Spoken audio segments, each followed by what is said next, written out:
Calaroga Shark Media.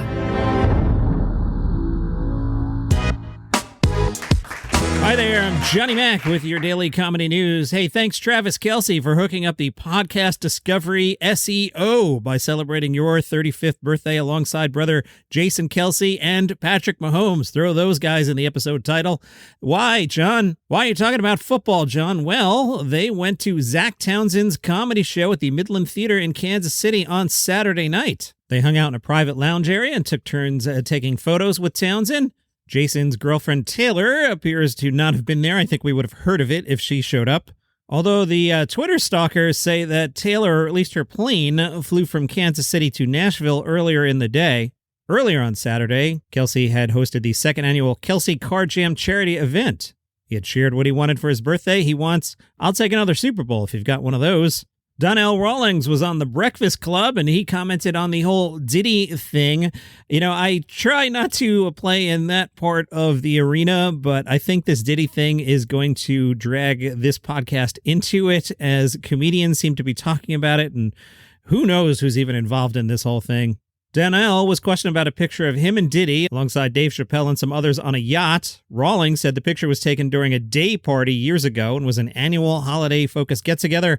Rawlings said, "I got the history behind that. That was a day party. First off, it's a very interesting situation to even bring this up, right? And I'll tell you, and everybody knows, I know I'll be criticized for this, and you know, but Diddy throws some of the best parties you'll ever go to in your life. You got this party, you got that party, and that party was a great party. My son was on the yacht with me. We had a great time. So I understand, like now, if you say you went to any party, people will assume it was the freak off. That wasn't the case. We had a good time."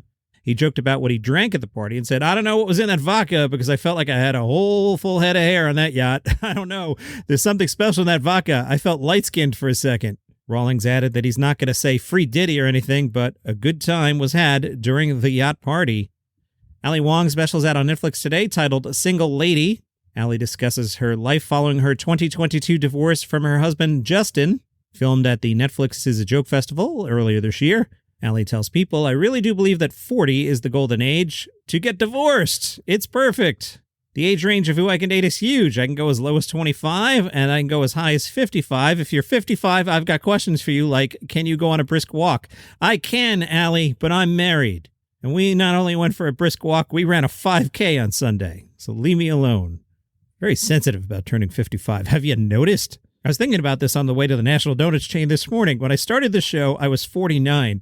If you start a podcast in your 40s, I don't think it's that ridiculous. Now I'm like, are people like, why is this old dude hosting a podcast? And I think they are.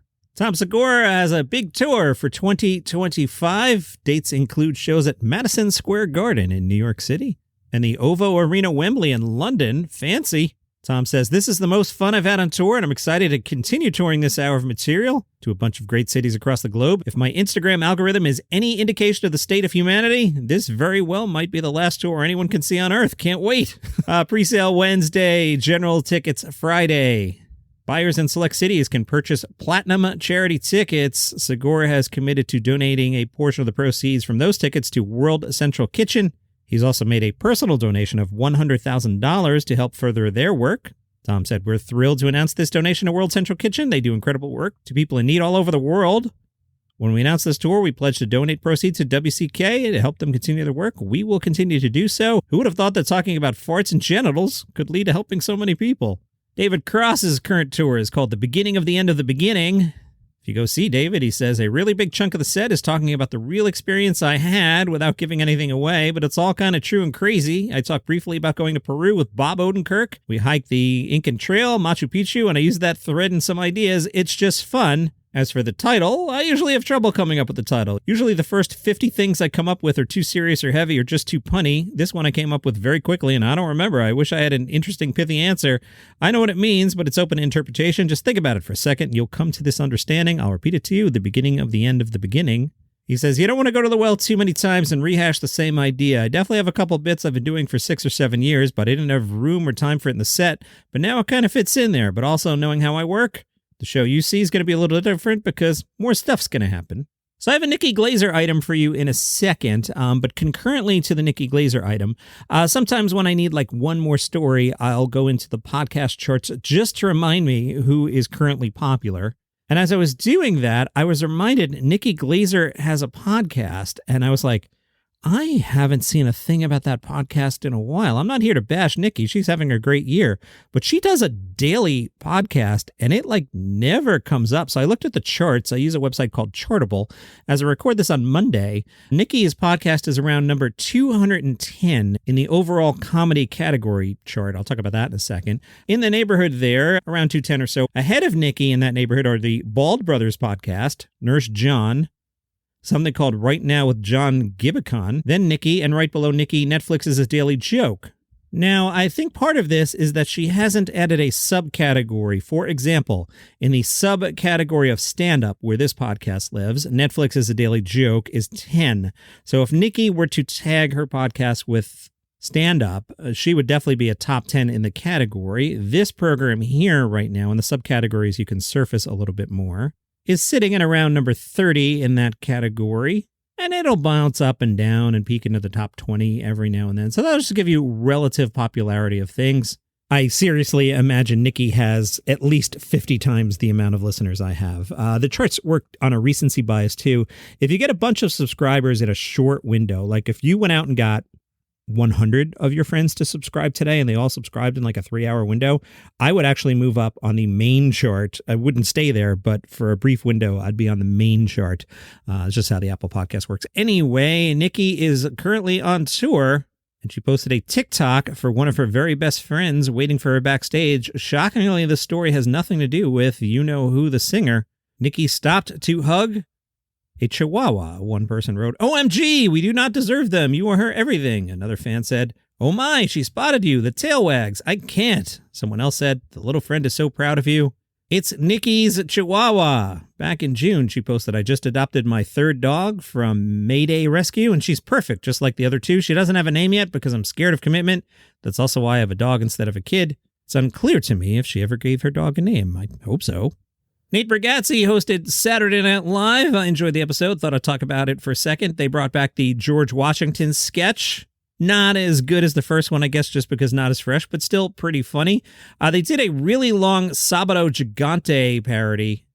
Nate was good in that. He plays a befuddled audience member pulled into the show, and he doesn't really understand Spanish. There's also a good sketch where Nate played an EMT who's trying to convince water park workers to let a dead body go down the slide rather than carry it down 255 steps. That was good.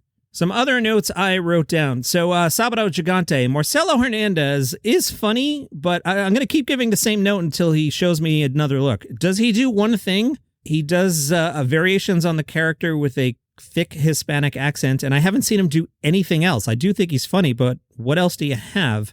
Towards the end of the show, couple notes. I thought it was weird. On the clock, they fired off a sketch at 12:58:30. The show's ostensibly 90 minutes, but I guess they were running later. I don't know what was going on there. Now, before the 12:58:30 sketch, they ran something from the Lonely Island, which brings up my larger theme about SNL season 50. It's a little weird to me. There's no room for the main cast. So The Lonely Island is Andy Samberg's musical project, and it was a wonderful pre-produced video, but it's taking up 5 minutes from the current cast. Also in the pre-produced video, not just Andy Samberg, but Maya Rudolph was in it. So again, why does Maya have to be sitting there? Couldn't one of the current cast have sat there? Bowen Yang was in the sketch as well. I thought Nate was fine. I actually found his monologue a little long. I was into it, and then I was like, okay, let's get into the show. In the last few years, when comedians host, they've tended to let them monologue a little bit longer than maybe they did for a few decades there. But I watch Saturday Night Live for Saturday Night Live, which brings me back to the opening sketch. Jim Gaffigan as Tim Walz crushed it.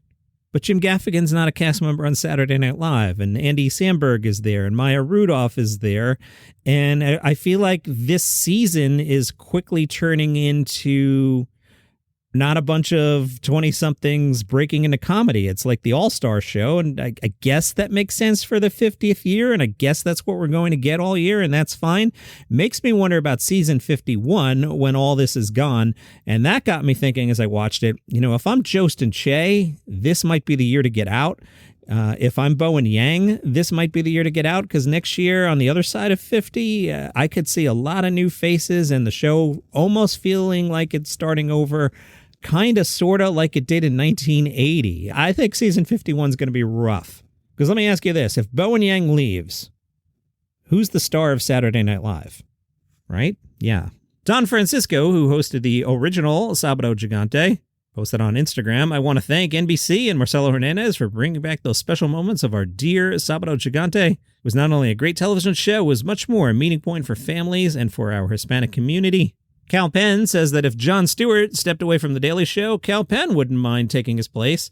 I mean, sure, I also wouldn't mind hosting The Daily Show on Monday. Not going to happen.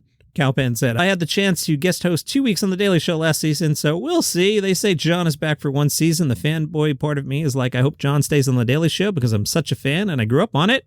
Then the agent part is when your team calls and is like, Jon may be leaving after the election. Are you still interested in this job?" And I'm like, yes, of course. I'm still interested in that job. It's a lot of fun stuff happening. Anytime we're around an election, it's so tense. So what I love about what I do in the comedy space is you have the chance to do the opposite of like the stress. Speaking of politics, Kamala Harris will be the guest on Colbert tonight. Colbert was supposed to be off all week, and all of a sudden on Sunday afternoon, Kamala announced she was doing, Call Her Daddy, Howard Stern, because she thinks it's 1995, and Colbert. The Stern announcement did not go over well on Twitter. This got announced when I was watching football Sunday, and people were just killing Howard for basically becoming everything he hated. And also, the clips of Howard in blackface using the N-word quite liberally started to surface. So that's an interesting dynamic there. But Howard's trying to clean up his legacy that he was the great interviewer and none of that other stuff happened. And most of the clips have been disappeared. But the blackface clip definitely was circulating on Sunday. Tim Walz was on Kimmel last night. At least that was the plan as I'm recording this. If you're interested in the combination of politics and humor, check out the Ballot podcast. Look for the logo with a cartoon donkey that is, sort of is kind of possibly Kamala, and an elephant with Trump-like hair. That's the show you're looking for there. Zach Zimmerman will tape his debut comedy special today at the Bell House in Brooklyn. And that is your comedy news for today. If you would like the program without commercials, there's a link in the show notes to tell you how that works. The short version is $5 a month. Not bad, right? See you tomorrow.